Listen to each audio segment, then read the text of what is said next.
bismillah e way ku jël murtala ngir yàlla tee mu sarax delloo si koy waajuram mbir maa ngi ëppati kët e way ku jël murtada ngir yàlla tee mu sarax delloo si koy waajuram mbir maa ngi ëppati kët boobee ba tey bokk yeeg waajur yi ñépp a ngi wër kenn tëlatul ay nelaw sax loolu metti na kat internet ak télé yeeg whatsapp yi ñépp a ngi wax fab doomi jaambur di lor yaayam ji ëpp na kat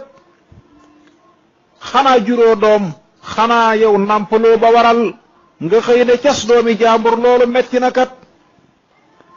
man mii xamul murtada daa mel ni maa ko juróon waay sarax leen te delloo doom ji jaaru na kat ku jur yërëm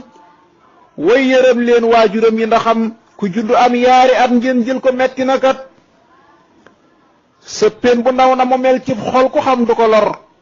delloo si leen murtada mbir yaa ngi ëppati kat noo ngi ñaan bokki jullit yi xale bi fu mu nekk ngir yàlla ñu delloo si ko ay waajuram wassalaamu aleykum wa rahmatullahi wa barakaatu